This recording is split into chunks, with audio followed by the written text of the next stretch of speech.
মহাপুৰুষীয়া আদৰ্শৰে গুৰুজনাৰ কৃষ্টি সংস্কৃতি চৰ্চা আৰু প্ৰচাৰ প্ৰসাৰৰ উদ্দেশ্যে গঠন হোৱা দেৰগাঁৱৰ অগ্ৰণী সাংস্কৃতিক অনুষ্ঠান অসম চৰকাৰৰ পঞ্জীয়নভুক্ত শিৰোমণি নাট্যগোষ্ঠীয়ে নৱম বৰ্ষ পূৰ্ণ কৰি পদাৰ্পণ কৰিলে 10ম বৰ্ষত। এই উপলক্ষে ভকতীয়া গাঁও নামঘৰত দিনজোৰা বৰ্ণাঢ্য কাৰ্যসূচীৰে উদযাপন কৰা হয় নৱম বাৰ্ষিক প্ৰতিষ্ঠা দিৱস। পুৱা গছপুলি ৰোপণ, পতাকা উত্তোলন, স্মৃতি তৰ্পণ কাৰ্যসূচী সমাপন কৰাৰ পাছত অনুষ্ঠিত হয় নাম প্ৰসংগ। ইয়াৰ পাছতেই শিৰোমণি নাট্যগোষ্ঠীৰ স্থায়ী নামঘৰৰ কাৰ্যালয় নিৰ্মাণৰ সাহায্যাৰ্থে নামঘৰৰ চৌহদত শাৰী শাৰীকৈ সজাই থোৱা কেইবাখনো বিলাসী বাহন উপহাৰ কুপন খেলৰ বাবে আনুষ্ঠানিকভাৱে মুকলি কৰে বিশিষ্ট সমাজকৰ্মী অমল ভৰালীয়ে। দুপৰীয়া অনুষ্ঠিত হোৱা মুকলি সভাত শিৰোমণি নাট্যগোষ্ঠীৰ শিল্পীসকলৰ দ্বাৰা হাতে লিখা আলোচনী অংকুৰণ উন্মোচন কৰে ডক্টৰ দেৱজিৎ বৰুৱাই। সংগীত নাটক একাডেমীৰ সদস্য পবিত্ৰ প্ৰাণ বৰুৱা, আপকো কেন্দ্ৰীয় সমিতিৰ সম্পাদক প্ৰণৱ চক্ৰৱৰ্তী, জ্যেষ্ঠ সাংবাদিক দীপক শইকীয়া, কণ্ঠশিল্পী ৰাতুল ৰাজ প্ৰমুখ্যে কৰি কেইবাগৰাকীও বিশিষ্ট ব্যক্তি উপস্থিত থকা সভাখনিত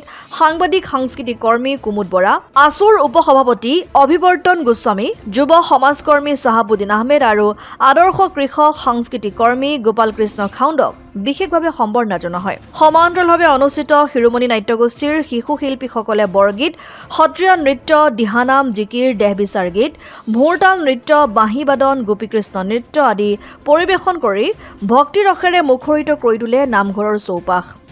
নিশা ভাগলৈ শিৰোমণি নাট্যগোষ্ঠীৰ শিশু শিল্পীসকলৰ দ্বাৰা প্ৰদৰ্শন কৰা হয় মহাপুৰুষীয়া আৰ্হিৰ ভাওনা ভৰত বিদায়।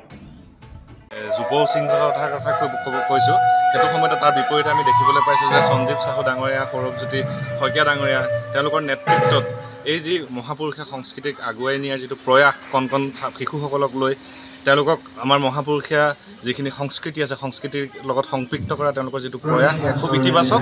আৰু আমি আজি নৱম বৰ্ষপূৰ্তি অনুষ্ঠানত আমাক অতিথি হিচাপে আমন্ত্ৰণ কৰি আনিছে। আমি উপস্থিত হৈ অতিশয় আনন্দিত হৈছোঁ। নিশালৈ ভাগে ভাওনা আছে, দোহাৰ পৰিচালনাৰ পৰা আদি কৰি সম্পূৰ্ণ দলটোৱে কণ কণ ছাত্ৰ ছাত্ৰীৰ দ্বাৰা গঢ় লৈ উঠিছে।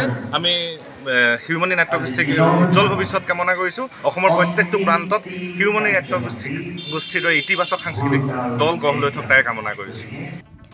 দেৰগাঁৱৰ পৰা ইন্দুভূষণ মহন্তৰ ৰিপৰ্ট, অসম আদিত্য। NKS হুণ্ডাইলৈ স্বাগতম। নৰ্থ ইষ্টৰ প্ৰথম GDSI 2.0 ফিচাৰ্ছ ডিলাৰ হৈছে NKS হুণ্ডাই। অত্যাধুনিক সা সুবিধাৰে তৈয়াৰী মষ্ট আপডেটেড হুণ্ডাই ডিলাৰ এতিয়া ডিব্ৰুগড়ত। আমাৰ NKS হুণ্ডাই ডিলাৰত open sales consulted room, customer ৰুমৰ লগতে পুৰণি গাড়ীৰ এক্সচেঞ্জ ফেচিলিটিও ৰখা হৈছে।